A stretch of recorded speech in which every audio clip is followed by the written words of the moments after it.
Cindy, your host, and welcome back to the next episode of Transport Talks.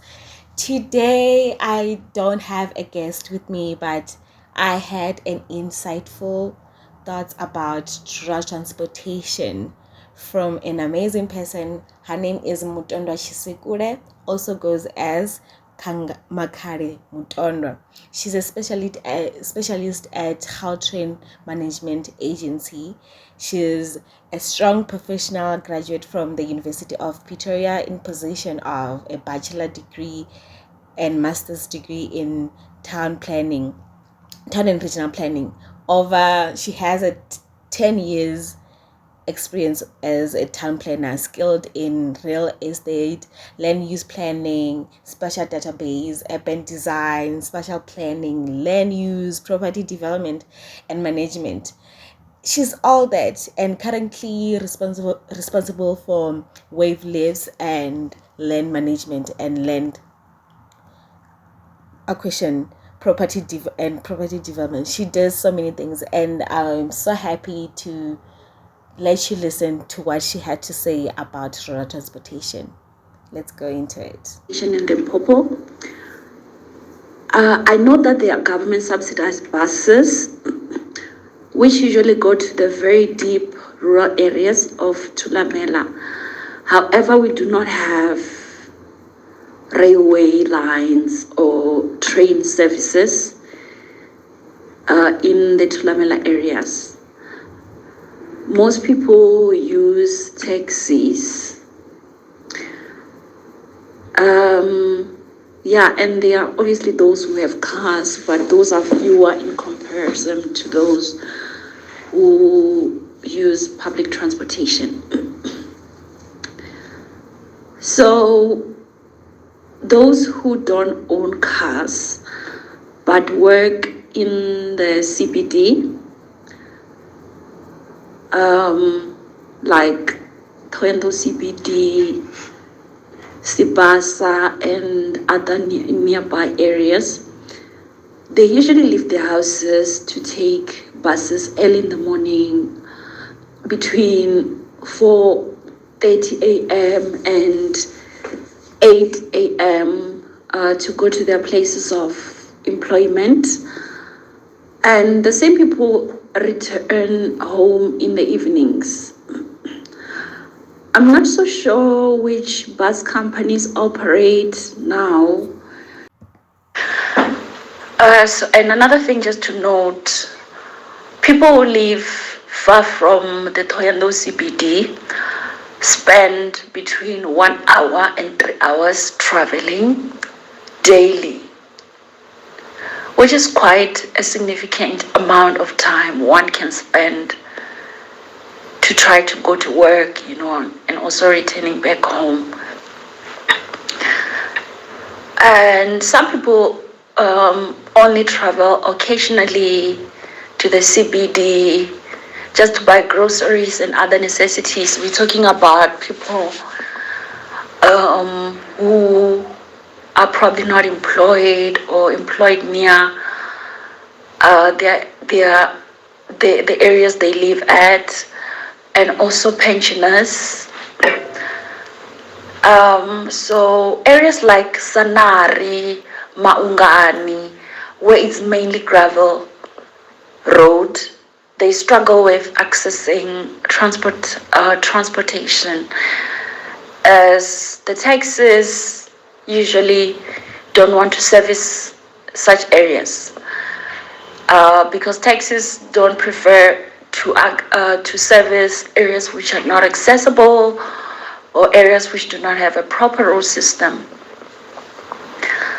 So areas like Sanari and Maungani, they only get like 2 taxis or 3 taxis in a day, which makes it very inconvenient. And as it stands, the transportation system in the rural areas of Limpopo is very poor and definitely requires intervention from our government. Some of the specific challenges and barriers faced in providing adequate transportation system, what I can think of is to say the gravel roads or the poor road conditions, they make it almost impossible for taxis and buses to operate, as taxi industries wouldn't want to send their taxis in areas where the road is so bad, the roads are poor. So for taxis and buses to actually navigate into those areas in days of rain, because it gets very muddy and slippery and becomes extremely dangerous. Another thing, villages are too spread apart, which makes it so difficult for public transportation to reach all the areas. So I want to believe that if there was medium or low density development patterns, it would be easier for effective transportation models to be implemented. So the poor spatial planning makes it difficult to actually have an efficient transportation system in those areas. So I'm going to move to the third question. Successful strategies and approaches employed in other rural areas to address similar transportation challenges. So areas like Chitereke, Bufuli, Ngwenani, etc., they are more accessible if we have to compare them to areas like Sanare, because their road network there is better. When there are roads in place which are in good condition, the market for the taxi industry will be there, even the bus market, because buses and taxi industries get encouraged to operate in areas where there's proper road network and areas which are accessible. Rural areas which have more access to public transportations usually have houses which are built very close to each other, as opposed to being too far apart, because when houses are close to each other, it makes it easy for transport to go there. It increases a catchment area and makes it possible for transport system to function. The fourth question, the role of urban planning in fostering sustainable and accessible transportation system in rural areas. So planning is able to encourage compact and high density developments in order to promote accessible and sustainable transportation system. Because when developments are compact and they are of high density, like I said on the previous question, then it increases a transportation catchment area, which makes it possible for the bus market or the taxi market to go there and to access those areas and actually make profit, because then there will be a lot of passengers. And we've got a couple of planning strategies that are meant to discourage sprawl and prevent people from living too far away from their places of work, too far away from places of service like hospitals, clinics, police stations, post office. So if we actually enforce those strategies as planners to make sure that people are not building way too far away from centers of service, then we can actually also encourage transport functioning, because when people are staying closer, then there's also less need for transportation, because if we're staying closer to clinics, if we're staying closer to all these places of service, then We can then cycle and walk and use other methods of transportation. And planning also is able to encourage infrastructure development, such as construction of road networks, rail networks, bicycle lanes, so that people are encouraged to cycle and such things.